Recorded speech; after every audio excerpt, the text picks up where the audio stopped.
Hola, bienvenidas de nuevo a un nuevo podcast de Vienen los Marrones. Y igual que anteriormente hablamos de mí y cómo me afectaba la racialidad en mi identidad, hemos hablado también de Mikel y cómo le afecta la racialidad, pues esta vez es el turno de Toni, que está a mi derecha, que pensaba que te ibas a librar, pero no te libras.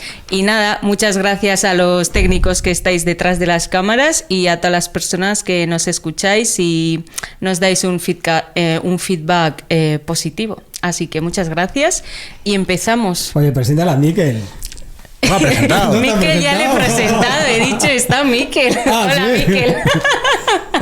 Sí, he saludado y todo a cámara. Sí, ha mirado de perfil. Hay que estar más atentos, ¿eh? Del perfil bueno. Es que los nervios me pueden. Bueno, Toni, ¿cómo quieres empezar? Desde que llegaste a Gasteiz, tu identidad, ¿cómo ha ido transformando? O bueno, ¿cómo te sentiste desde que saliste de tu país o desde donde nos quieras comentar y abrirte tú, ¿vale? Vale, yo creo que voy a empezar desde el principio. Vale. Desde mi partida de nacimiento de... Vamos a viajar a Angola, ¿no? Vamos a viajar a Angola, totalmente. Capital del mundo, siempre lo he soñado. ¡Hala, ya empezamos! Capital del mundo. Vale, bueno, yo nací en Angola y la verdad es que para mí... Tengo 3 etapas, ¿no? En cómo se ha conformado, cómo ha formado mi identidad. Todavía tengo una identidad en construcción, pero en Angola sí que me sentía que tenía una identidad sólida. Digo sólida porque realmente estaba reconocido dentro de un mundo que era mío, ¿no? Pero a pesar de eso, sí que lo puedo destacar que Angola fue un país que fue colonia portuguesa y ante esa colonización sí que tenemos costumbres, hábitos, tanto el habla, el comportamiento, la forma de cómo nosotros también nos vemos, ¿no? Como angolanos. Ahí hay mucho de portugueses, ¿no? De la propia colonización. Y bueno, ¿qué nos quieres compartir de...? O sea, que en Angola tenías una identidad sólida, quieres decir que tú personalmente te sentías como que estabas en un entorno donde los códigos culturales, sociales, familiares, todo era igual, todo que era no tenías igual, como nada que cuestionarte, ¿no? No, pero sí que te das cuenta que, por ejemplo, en Angola el colorismo, ¿no? Esa pigmentocracia existe en Angola, ¿no? Existe en Angola. Y los tratos de favor y los privilegios que tienen las personas con la piel más clara, se ve esa diferencia, ¿no? Se ve esa diferencia. Y cuando era pequeño veías que tenía amigos que eran malamente hablando mulatos o mulatas, que veías que había esa diferencia, ¿no? A veces no por el hecho de que sean mulatos, sino por el hecho de que las personas propias angolanas negras se sentían inferiores. ¿Por qué? Porque la política o la narrativa esa de mejorar la raza, ¿no? Sí, eso es algo que hace, ¿no? Que esa herida colonial perdure y tenga una propia dinámica, ¿no? Una propia dinámica. Y eso, quieras o no, a la gente con la piel más oscura o las personas que aspiran a tener hijos mulatos, está bien visto. Está bien visto. Intentan tener una novia o tener un novio mulato, una persona blanca y tal, ¿no? Hay una anécdota que cuando mi mujer es de aquí de Vitoria, es blanca, cuando mis primos y tal se enteraron que mi mujer era blanca, lo primero que han dicho, has mejorado la raza. Wow. ¿No? Has mejorado la raza. Y no se queda de la cosa. Me parece muy violento eso. Es que... O sea, ¿tú cómo lo recibes? Fuerte, sí. Yo muy mal. Igual, si pudiéramos estar hablando de ese Angola, en aquel contexto, para mí sería un elogio. Pero conociendo de cómo realmente se ha construido, ¿no? Claro. Esa concienciación viene a raíz de salir de Angola, ¿no? Angola. Llegaremos ahí, ¿no? Sí. Y hay una frase, hay como algo matizado de Angola, que es vientre bueno y vientre malo. Que es el vientre que el niño sale oscuro es malo. Y el vientre que sale el niño claro es bueno. Wow. Fíjate lo que estamos Yo eso no conocía. Sí, sí. Claro, ahí la gente también tiene que tener en cuenta que a veces la gente piensa que porque dos personas sean hijos de los mismos padres, van a salir iguales. Si los padres tienen mezcla, o aunque no tengan mezcla, los hijos pueden salir un poco más oscuros, un poco más claros, o mucho más claros. Claro. En mis hermanos, yo y otra hermana somos los más claros, pero del mismo vientre, del mismo padre y todo. Pero al final, sí que dentro de mi familia sí que hay un cruce, ¿no? Ha habido cruce de gente mestiza y tal, ¿no? Entonces, claro, eso, según los... ¿Cómo se dice? ¿La genética? La genética no. Cada cierto tiempo generaciones. Cada generaciones al final uno sale con unas ciertas genéticas o características que destacan más, ¿no? Sí. Entonces, sí. Y has dicho viajamos de Angola hacia... ¿A dónde? Viajamos desde Angola y vamos a Cuba, ¿no? Cuba. Mi segundo aterrizaje fue en Cuba, ¿no? Vale. En Cuba yo considero que mi identidad ahí era una identidad semisólida. ¿Por qué yo considero semisólida? Porque cuando salgo de Angola, yo el concepto de negro, o el concepto de la propia cultura africana vista desde fuera, sí, ahí ya fue un cambio. Fue un cambio, ¿no? Fue un cambio porque el trato mismo que recibí de las personas cubanas, tantas veces negros o negras o como blancos, era la percepción que nosotros todavía vivíamos en los árboles, que África todo era selva. Entonces, claro, ahí te das cuenta que la narrativa hegemónica dominante estaba totalmente aceptada tanto para la gente negra como la gente blanca, ¿no? Wow. Puedo aceptar que la gente blanca pueda comprar esa narrativa, pero la gente negra sigue. Y te das cuenta también que, claro, hay una ignorancia epistemológica total de la propia historia africana, del propio conocimiento de lo que fue toda la cultura africana, ¿no? Y volviendo un poco a cuando llegas a Cuba, ahí, por ejemplo, el concepto de negro, ¿en qué aspecto cambia? ¿O cómo te afecta a ti ser una persona negra recién llegada a Cuba? Claro, me afecta porque... ¿En qué parte de Cuba o así también? Estuve en Pinal de Río, estuve en Matanzas, estuve en La Habana, ¿no? Varias provincias. Me afecta porque yo consideraba a esas personas negras como parte realmente de mi pueblo, parte de mi raza, ¿no? Sí. Y ese pensamiento que tenía, que nosotros veíamos en los árboles, a mí ha creado como una cierta distancia. Claro. Porque mi vivencia en Angola no era la que realmente estamos diciendo, ¿no? Claro, yo viví en una ciudad viví y cuando voy sigo viviendo en la misma ciudad de 500.000 habitantes. Sí. No estamos hablando de un pueblo, que sí que existen pueblos y tal, no, estamos hablando de una ciudad grande. Y tú consideras como una persona negra o como una persona blanca que yo vivo en los árboles, o sea... Wow. Ahí es cuando empieza ya a decir, aquí algo... Bueno, todavía hay gente que tiene esa mentalidad de que en África la gente vive encima de un árbol, o sea... No lo sé, pero... A mí me gustaría retomar y enlazar un poquito estos dos aspectos, ¿no? Lo que estás comentando de Cuba y con lo que traes de Angola, ¿no? O sea, en Angola tienes una identidad sólida porque no se te cuestiona, ¿no? Se te para del grupo, mientras que en Cuba, incluso las propias personas negras de Cuba, ¿no? Ahí sí que ven una clara diferencia.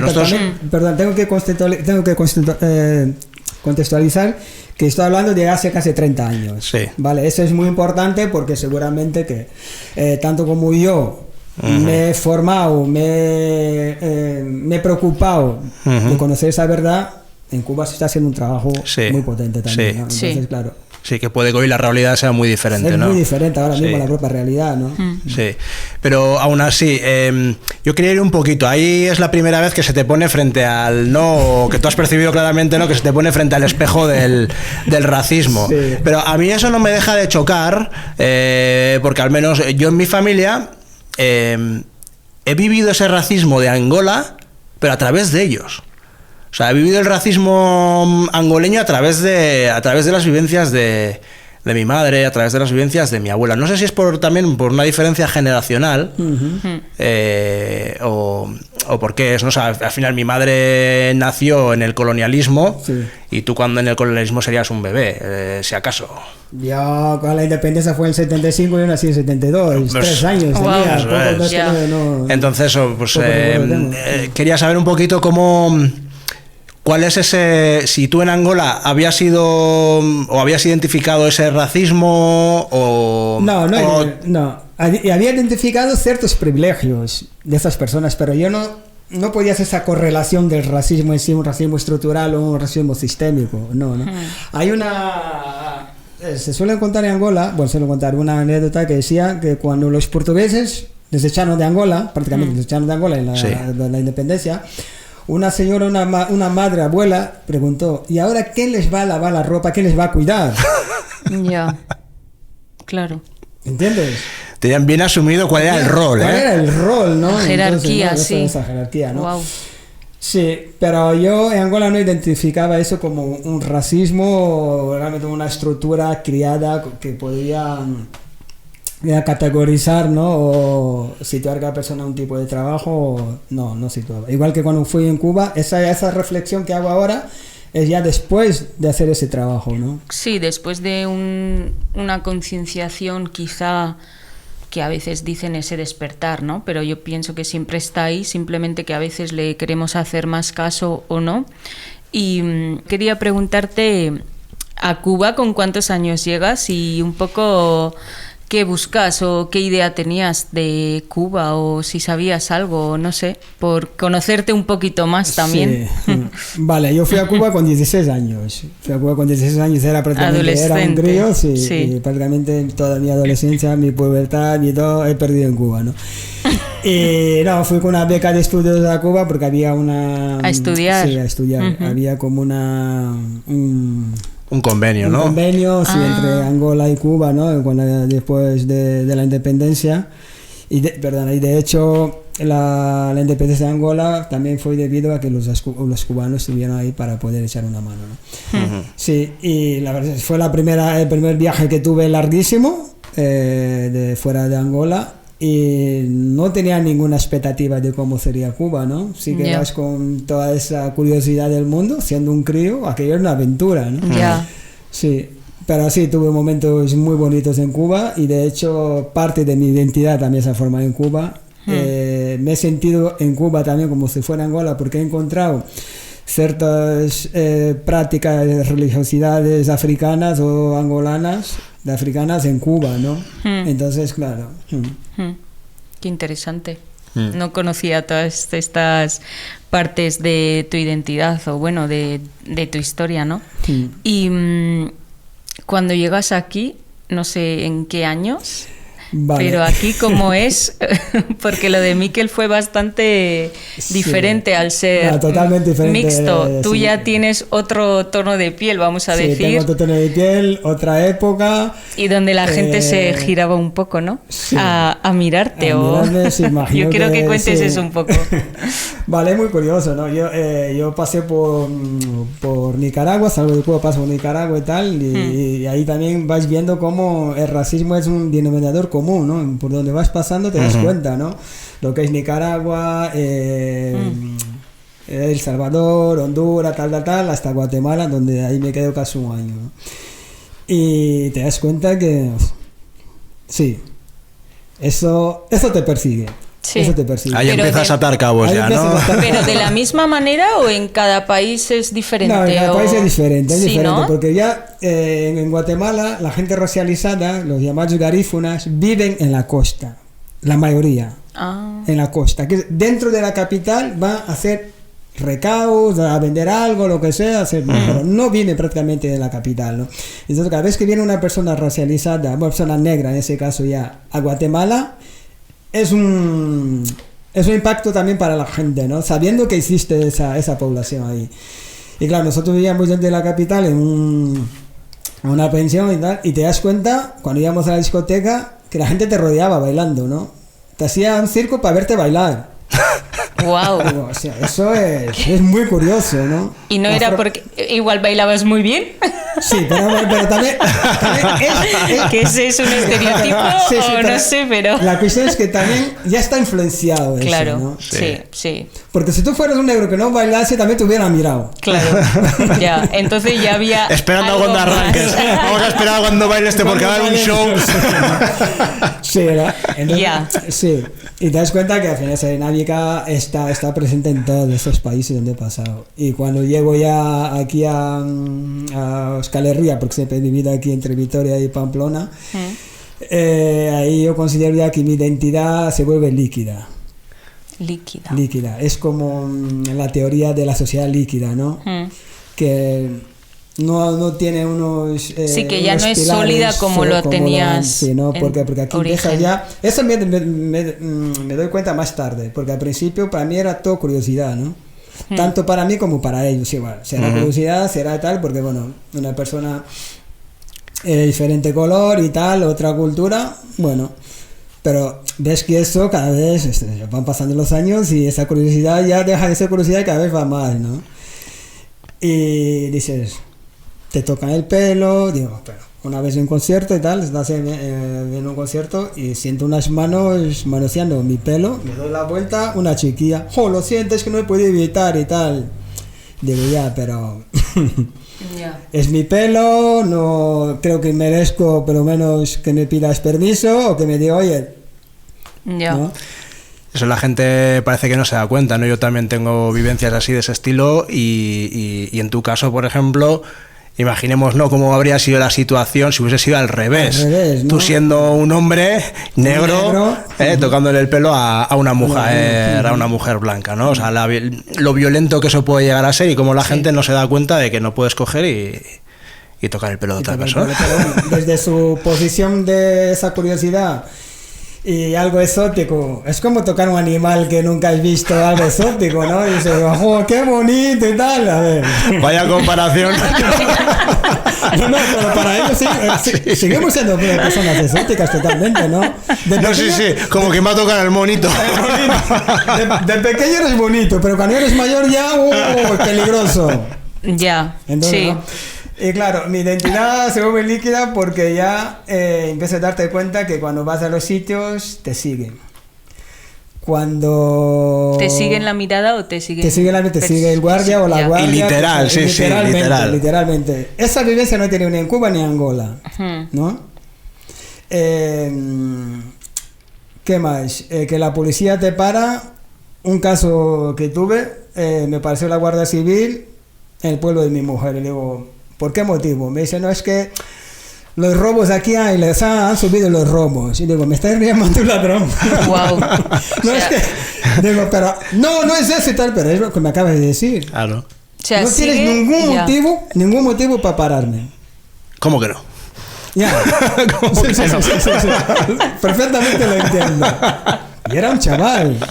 Claro, seguramente que se pensaba que era un extranjero que malamente hablaría castellano y que ese le voy a dar 2000 vueltas. Y digo, mira, conozco mis derechos. No, es que tal, digo, mira, vengo viniendo a ese pueblo 20 y pico años, ¿vale? Y no me digas que aquí han subido los robos y no sé cuántos, que no. Sí, además cosas como esas que dicen, mira. Sí. Y no sé si quieres preguntar algo, Miquel, pero a mí es que se me ocurren muchas cosas, pero no sé cuál preguntar. Hay tantas cosas para preguntar. Yo seguiría con el tema del trabajo. O sea, has comentado que te ha afectado, pues bueno, en estas cuestiones, pero tú lo has percibido, pues bueno, en estas cosas que son tan fundamentales, ¿no? Como a la hora de buscar trabajo o en el propio trabajo, luego ya en la relación con tus compañeros. ¿Cómo has vivido el racismo? Al principio no lo detectaba porque no tenía esa conciencia acentuada, ¿no? Y sí que veía ciertos comentarios dentro de la gente conocida, comentarios como merienda de negro, me pones negro, un día no sé cuántos y tal, ¿no? Y dices, hostias, aquí algo no va bien porque eso son frases hechas, como siempre se dice que no, es que son frases hechas, es que son cosas ya de aquí que se habla bastante tiempo. Dice, pero es que para mí eso es ofensivo.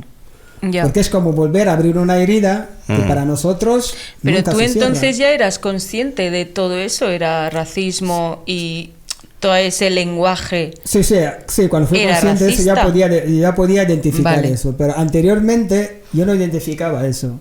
Pero he perdido trabajos, pues estaba trabajando en una empresa grande y tal, y a los 3 meses y tal, las personas que entraron conmigo, yo prácticamente ya les estaba enseñando. Y a la hora de ser fijo, a mí no me hicieron fijo.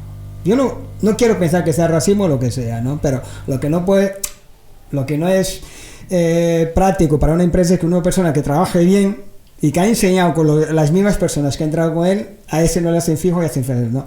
Bueno, lo dejamos ahí. No puedo catalogar como racismo, porque no había, bueno, te vamos a echar como racismo, no había ningún letrero que ponía eso, ¿vale? No, pero sí, o sea, no lo puedes asegurar, no tienes pruebas, ¿no? Pero no tiene ninguna lógica de otro modo. ¿No? Sí que nunca he tenido experiencia que cuando vaya a pedir un trabajo y que me diga no, la mayoría sí que he tenido varios trabajos y tal, ¿no?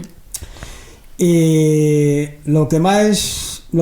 el mayor daño que me llegó a hacer es cuando ya empiezas a tener conciencia de cómo la gente construye tu identidad. Ahí es cuando ya empiezas a sentir ese... Bueno, tu identidad, la imagen que se hacen ti desde el estereotipo. Sí, pero es tu identidad porque eso te va a afectar. Sí. A mí me ha afectado. Es como te ven, ¿no? Es como te ven. Sí. Entonces, cómo te ven, tú te empiezas a percibirte a ti y tienes que crear unas resistencias a eso. Entonces ya no es la misma identidad que tú tenías, ¿no? Es una lucha ya contigo mismo. Es, por ejemplo, como dice Achille Mbembe, el extranjero de ti mismo. Es verdad, es verdad, sí. Una cosa relacionada con esto. ¿Tú te relacionabas o te identificabas como negro en Angola? ¿Te identificabas como negro en Cuba? Yo era una persona en Angola. En Angola yo era una persona, y punto. Uno más y ya. ¿Cuándo has empezado a ser negro? Yo creo que empecé a ser negro ya a partir de Cuba y esas vivencias para afuera. Al salir de Angola. Al salir de Angola es cuando realmente ya te das cuenta. Eso no es siempre una persona negra, no es siempre una persona, no. Hay un adjetivo allí que nuestro pueblo lleva cargando, pero siglos y siglos, ¿no? Sí. Y aquí, cuando escuchas ya toda la narrativa que existe detrás, ¿no? Todo el constructo ese político, social, como quieras llamar, te das cuenta la mochila que tú tienes que cargar, ¿no? Toda la resistencia que tú tienes que hacer frente a eso para que puedas seguir en pie. Y otra pregunta. Claro, muchas personas que cuando viene aquí, pues igual, tú por ejemplo no tuviste la barrera idiomática. No, eso fue... Entonces, sí que me tuve que adaptar la forma de hablar, la rapidez y todo eso, pero eso fue cuestión de... Sí, porque al final la habla cubana, aquí sí. hay... Vale, sí, o sea, porque al final la adaptación también... Una parte grande es el idioma, sobre todo cuando vienes aquí, ¿no? Sí. Y cuando entiendes el concepto de Euskal Herria y todo lo que supone. Yo quiero saber, a la hora de buscar amigos, hacer amigos o socializar, porque al final el trabajo, pues, es diferente, ¿no? Pero ya el ocio es algo que cada uno se tiene que buscar cuando llega aquí. ¿Y eso cómo fue para ti? Tuve suerte porque mi llegada aquí vine con una chica que nos conocimos en Guatemala. Entonces cuando vine aquí ella tenía una red de amigos y amigas y tal, ¿no? Entonces, claro, yo era parte ya de esa red de amigos y tal y era mucho más fácil, entonces de ahí expandir un poco las amistades, ¿no? Se me ha hecho raro la música, se me ha raro la forma de vestir, todo, ¿no? Porque yo venía de un mundo totalmente diferente, ¿no? Claro, porque tú aquí cuando llegaste, ¿en qué años más o menos? En el 96. Wow, sí. Llegué en el 96 y claro, no tiene nada que ver la Victoria de entonces ahora. No. Joder, habéis vivido mucho. Y de hecho, el racismo que se vive ahora es un racismo abierto, un racismo... que te hacen ver realmente que tú eres otro, ¿no? Sí, o sea, sí. Pero, o sea, ¿tú piensas que ahora es más explícito? El racismo ahora es mucho más explícito. Sí. Yo creo que porque igual es el... Yo te estaba hablando del año 96, había racismo.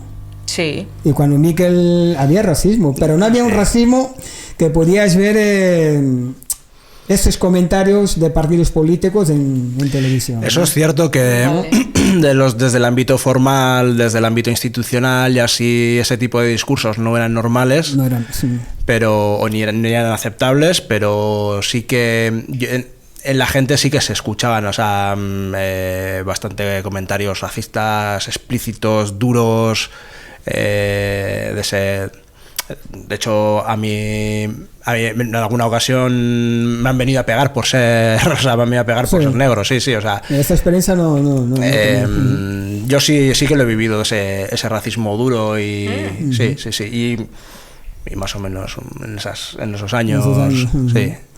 Quizá ahora se ha acentuado también pues porque al final la población ha cambiado, somos mucho más diversos, digámoslo así.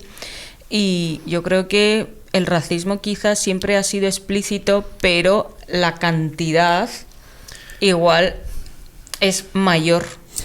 O como que Internet permite extender esos discursos. Yo creo que hoy en día tenemos una percepción, pues la gente tiene una percepción más distorsionada, ¿no? O sea, por ejemplo, yo qué sé, imagínate, somos un 10%, hay un 10% de migración y la gente piensa que hay un 50% de inmigración. Pero claro, pero ese es el... De población inmigrante, sí. Sí, pero esa al final es la narrativa creada, la propia imagen que se da de los extranjeros, porque cuando se habla de migrantes no se piensa que es que puede ser un inglés, un suizo, lo que sea, siempre se piensa que es un africano, ¿no? Y de hecho hasta igual nos libramos de los sudamericanos, porque cuando se piensa el migrante es el que viene de Pantera, ¿no?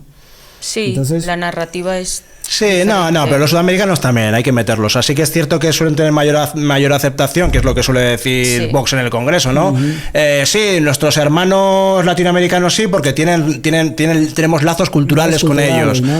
Pero ya, leches. Luego cuando vienen aquí van al gueto igual que el resto y... igual que el resto no, pero no es lo mismo, o sea, no acceden de la misma manera a las cosas. De hecho, tú ves, por ejemplo, las personas de la limpieza, tú ves las personas que, por ejemplo, hoy en día en la mensajería.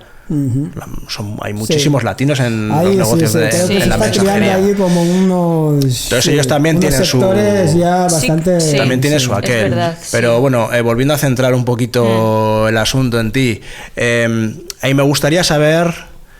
¿Qué es lo qué aspecto del racismo que tú has vivido ahora ya aquí ha sido el que más te ha afectado, el que más daño te ha hecho?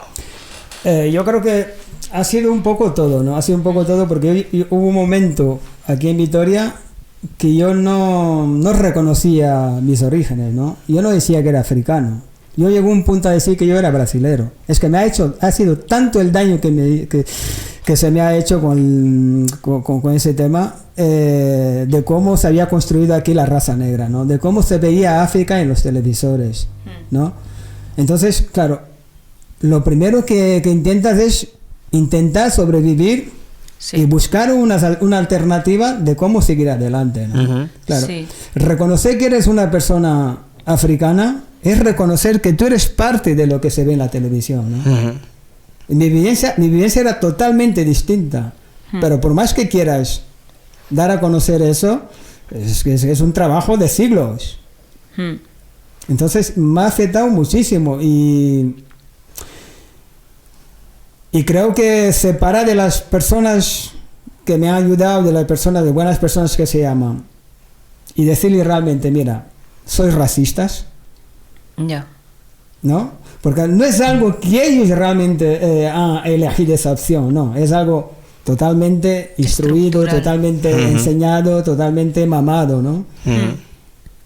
Wow, y entiendo perfectamente cuando dices que tú decías que eras de Brasil, ¿no? Porque yo he conocido a mucha gente racializada que le cuesta mucho reconocer su país de origen. Y quizás viene por una manera de protegernos y de sobrevivir. Por muy triste que nos parezca, esa es la realidad, ¿no? Igual que cuando decía a mí que decía, yo no soy negrito, negrito eres tú. Claro, yo no soy africano, yo soy de Brasil. ¿Por qué? Sí.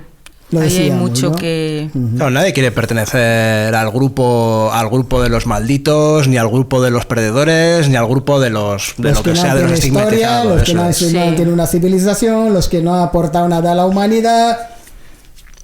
Sí. Hay mucha gente que habla. De hecho, creo recordar que en un programa de No hay negros en el Tíbet, Frank T. decía que él se fijaba y se identificaba mucho con los negros afroamericanos.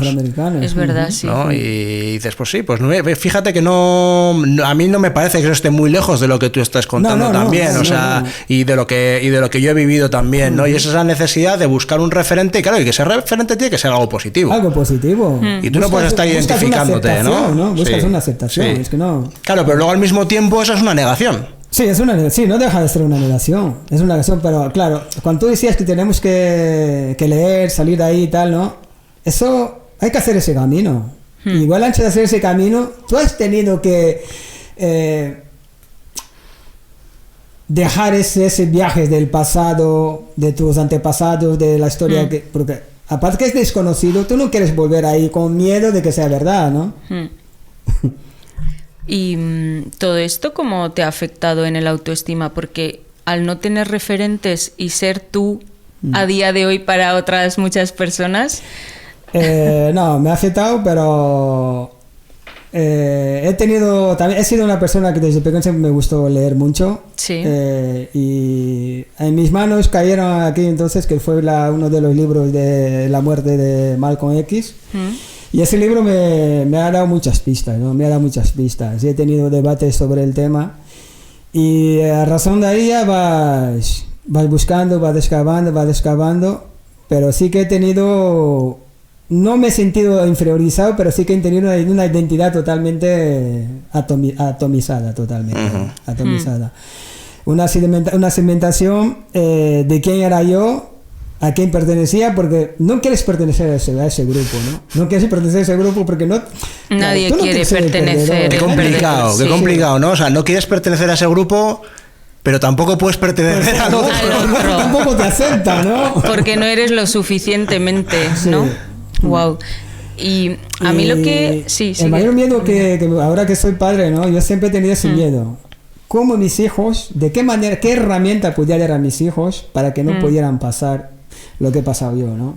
Pero no está en nuestras manos realmente, no está en mis manos. Sí que puedo dar herramientas, pero cuando salgan a la calle, está ahí el racismo y la mirada, ¿no? De cómo te perciben. ¿No te ha pasado que...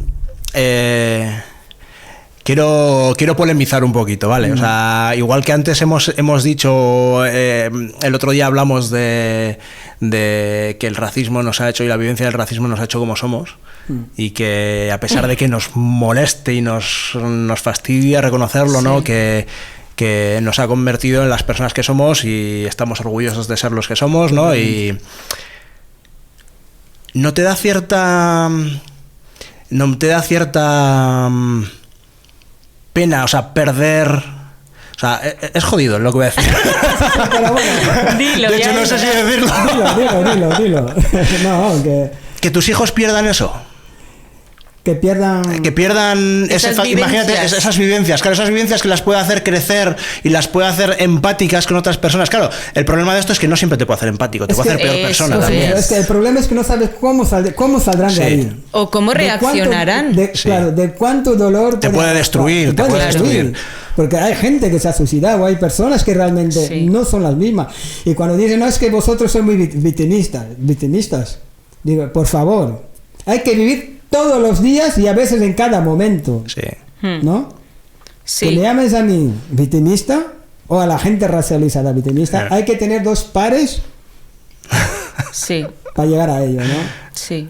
Entonces, sí que he tenido miedo con mis hijos, he tenido miedo, ¿no?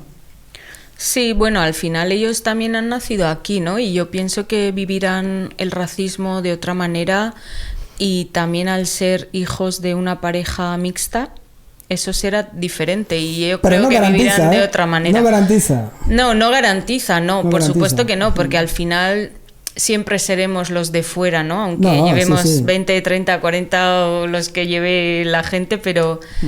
Y bueno, creo que también Miquel decía en su parte que la lectura es lo que le ayudó a entender todo este sistema racial y todo este racismo, y también como que las vivencias es lo que te hace que seas activista o como que te conciencies de eso. ¿Y tú crees que se puede ser consciente o concienciarse sin vivir eso? Vaya pelota. Yo creo que ya la vivencia en sí ya te da las bases de esa resistencia, ¿no? Yo creo que la vivencia te da las bases de esa resistencia. Y que una persona no llegue a reconocer eso, puede estar toda su vida sin darse cuenta. Pero estará resistiendo de la misma manera que yo contaba antes, igual diciendo que soy brasilero, que no soy negro, que no sé cuánto, que tengo la piel más clara y no sé cuánto. Es una forma de resistencia, al final de cuentas, ¿no? Vamos, que sobrevivimos. Sobrevivimos cada uno. Y ya cuando, a razón de leer y tal, te empiezas a entender cómo funciona, por qué estás en ese lugar, por qué a tus hijos les pasa eso, o porque igual ciertas reacciones con las personas que tienes al lado, que son personas blancas, se comportan de esa manera, ¿no? Claro. Pero, y te vuelves también mucho más sensible, porque ahora hay cosas que yo antes no veía, que ahora veo. Sí, empatía y sensibilidad también con otras personas en general y de otros colectivos. Ahí está, si Tony se hubiese quedado en Angola. No, yo una de las partes que, lo que tú decías, una parte que me ha hecho avanzar es el racismo. El racismo me ha dado herramientas, pero para muchos campos, ¿no? Para muchos campos. Al final es un campo de batalla. No vamos a darle ese mérito al racismo. Eso es. Tu interpretación y de lo que supone el racismo, ¿no? Digamos. Sí. Pues digamos de esa manera. Porque pero eso, como hemos dicho antes, el racismo lo mismo te puede destruir. Como te pueda... Sí, y no es que tú el racismo te hace fuerte, sino que eso es algo que te hace que tú te tengas que superar, que tengas que superar aquello. Sí, pero te quiero decir que si yo estuviera en Angola, probablemente yo no tenía los mismos conocimientos en cuanto al racismo. Claro, porque no hubiera pasado por esas experiencias, ¿no? Sí. Pero sobre el racismo, yo creo que una persona que no sale de ese territorio, de su lugar, no puede tener las vivencias que tenemos nosotros aquí, ¿no?